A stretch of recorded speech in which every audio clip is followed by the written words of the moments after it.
Hi, my name is Nicole. Welcome to my channel, Travel to Money. In this video, I am going to tell you about what quickly became my favorite place in the world, Bali, Indonesia. I'll tell you about the food, the people, the sights, and all of the reasons why I highly recommend that you visit this beautiful island. If you are new here, I have created this channel to help you learn about how to travel, adventure, and have fun on the road to financial independence. I have traveled the world, paid off a house in Spain, and I'm on a creative journey to financial independence. I believe that the road to financial freedom can and should be fun.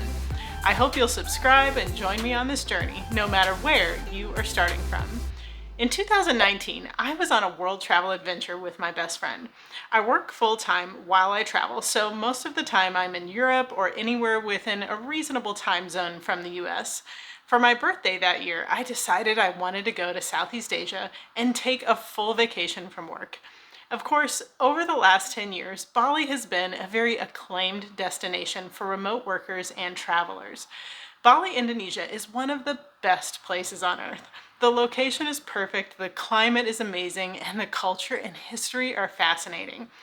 Bali is a small island in the Indonesian group of islands located just east of Java and west of Lombok. The island has a tropical climate with warm weather year-round. Bali is home to an incredible diversity of cultures and religions. Balinese culture is a unique blend of Hinduism and Buddhism, while the history of Bali goes back thousands of years. From its stunning temples and idyllic beaches to its vibrant nightlife and friendly locals, Bali truly has something for everyone. If you're looking for a place to relax and recharge, there is nowhere better than Bali. We decided that this was going to be the spot for our vacation. Now, the flights to get there were long and expensive, but once you get to Bali, you can live very comfortably for much less than you might imagine. We didn't really know where we should stay in Bali, so I was looking at Airbnb deals all over the island. We ended up booking a 2-bedroom place outside of Ubud for 15 nights for just $322. Ubud is in the center of the island and it's a pretty busy little city. The Airbnb rental was the entire top floor of a house with its own entrance. There was a family that lived in the house below us that owned the upper floor and hosted us, and they helped us to take care of everything. First, they sent a driver for a small fee to pick us up from the airport in Denpasar.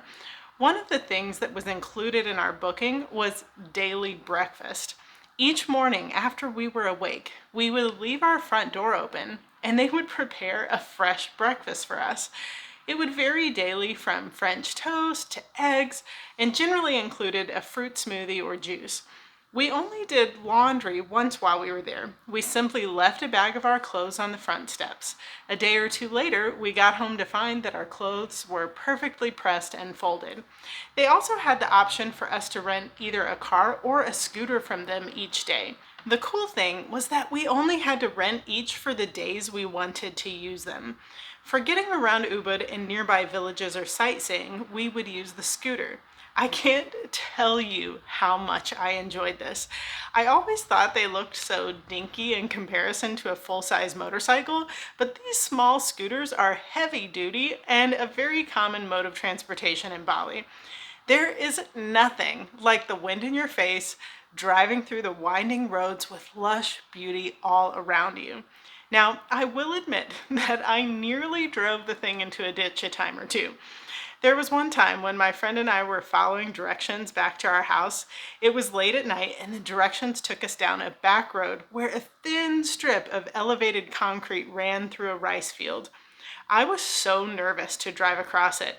I just knew we were going to end up falling down into the soggy field to our right or left. My friend and I screamed the whole way, but we did it. When we arrived on the other side, there were some local people waiting to cross in the other direction with smiles on their faces as they watched the two crazy girls try to get across. When I think back on my days in Bali, driving that scooter around this island is one of the things I miss the most. When we had a long drive to one of the beach towns, we would use the car. Cars are difficult to drive in Ubud or other busy city areas, so this option should be reserved for long distance traveling. Like most countries outside of the US, cars in Bali are generally manual transmission. Now, not only is the car a stick shift, which is fine with me, but the driver's side is on the right side of the car. If that wasn't confusing enough, the lanes also go in the opposite directions from what we're used to in the US. Overall, I love learning to conquer driving in a new country, so this was fun, but on occasion, it could be a little stressful. At the end of our stay at the Airbnb, we paid the family in cash for the car and the scooter, as well as the laundry services. I don't remember how much it came out to, but I do remember that it was incredibly cheap. Okay, so now let's talk about the food. I am a vegetarian, and in my opinion, there is no better place on the planet for excellent vegetarian or vegan food. There are options for you everywhere, and the excellence with which it is crafted is on another level. Personally, I've never been someone who enjoyed spicy food very much, but in Bali, the spices hit a bit differently, and I found myself enjoying more and more spice. Trying to encapsulate the Bali cuisine in one category is impossible. Even a non-vegetarian person could eat for weeks and not miss the meat. Can we go to Bali right now? I'm hungry. Expect a varied selection of international dishes such as curries, soups, noodles, rice dishes, and more. A couple of times I even had delicious Mexican food. Tropical flavors such as coconut or mango are infused into many main courses, desserts, and drinks. Now let's talk about what we did to keep ourselves busy. This is what I found to be most surprising about Bali. In my mind, I had imagined that we would be spending our days on the beach, but the truth is we only went to the beach once for about an hour during our entire trip. Instead, we found our time mostly consumed by exploring waterfalls, mountain hikes, canyoning, whitewater rafting, and the occasional massage. I had no idea what a land of adventure Bali would turn out to be. No matter which direction we went outside of Ubud, there was a waterfall to be found and enjoyed. Some of these would be near a parking area, and others you would have to hike trails for quite some time to see. We signed up for a few tourist excursions, which isn't something I do often during travel, but we really enjoyed them in Bali. I think our favorite was canyoning for an entire day. We were picked up in Ubud early one morning, and then were driven for a couple of hours.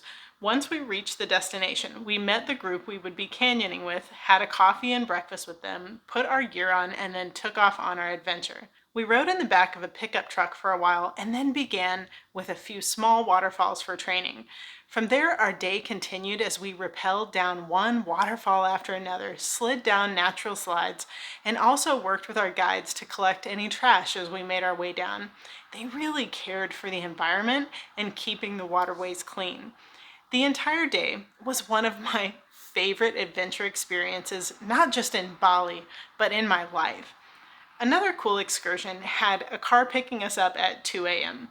Considering we generally went to bed pretty late, we only slept for an hour or two before the driver came. We had a 3-hour car ride before we arrived at Mount Batur. We were then connected with a private guide, and along with hundreds of other people and their guides, we hiked up a mountain. I wouldn't call it an easy hike. There were parts of it that were a bit rigorous, but I would say an intermediate hiking level. When we got to the top, our guide made breakfast for us while we waited for the sun to rise. Watching the sunrise from this mountaintop was an incredible experience that I'll never forget. We then began the trek down, and parts of this were actually harder than going up. I didn't have the right grips on my shoes for this, and I was having to be extra careful, so be sure to bring a good pair of hiking boots or poles if you plan on doing this type of excursion. When we finished our descent, our driver then took us to the Mount Batur Natural Hot Springs. It's a private area for guests that looks a bit like a resort. There are several pools that have been built to bring in water from the hot springs. It's a nice place to put on a swimsuit and soak your muscles after all the hiking. We also did a whitewater rafting experience. It was fun, but I would say at a very beginner level. There weren't really any big rapids. We had a fun time, and that's what's most important. Whenever you do group excursions, the people who show up in the group really determine the vibe. Now, let me tell you about the massages in Bali. To be fair, we went to the same place multiple times because it was such an amazing experience and was so inexpensive. Since I am generally focused on budget travel, I don't often splurge on massages, but in Bali, a massage can easily fit into your budget travel. We went to Putri Ubud Spa and enjoyed not just a massage, but a massage experience. On the first time that we went, we booked packages. We each had our own room that had a bathtub, an outdoor shower, and a massage bed. I believe my package was about 4 hours. It consisted of either a 60 or 90-minute massage, followed by a full body coffee scrub and then a coffee body mask. After the coffee scrub was over, the masseur motioned for me to go rinse off in the shower. What I wasn't expecting was that she was going to come rinse me off. Anyway, the whole thing was amazing. They prepared my bath full of oils and flower petals. After getting dressed, we enjoyed a facial mask, airbrush, and then an organic cream bath for the hair. Start to finish, the experience was amazing. My friend had a similar package, but instead of a coffee scrub, she had a chocolate scrub. I'm not sure what we paid at the time, but looking at their site now, it comes to about 80 US dollars. You also have the ability to choose individual massage or spa options. They have an extensive list of massage options from warm oil massages, sports massages, candle massage, bamboo massage, and more. They tend to vary from 60 to 90 minutes. You can even get a 30-minute back massage for as little as 10 US dollars. The point is, just like everything else in Bali, even a weekly or monthly massage can be affordable. Bali is probably my favorite place in the world.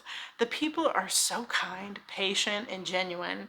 Even though I'm not crazy about super touristy places, the only thing that makes it feel touristy are the abundance of tourists. I still felt like I was able to experience the authentic culture of the Balinese people. If I were working remotely without having to consider time zones, I would definitely try to live there. I hope to return one day soon and would love to experience other islands in Indonesia as well. The rest of the Indonesian culture is a bit different from Bali since the rest of the country is mostly Muslim rather than the Hindu and Buddhist culture of Bali. I'm not exactly sure why Bali turned out that way, but it's hard to imagine a better place to visit. I hope you've enjoyed this video, and if you have, please give it a thumbs up and subscribe to join me every Sunday where travel and adventure build financial freedom. I can't wait to see where your dreams will take you.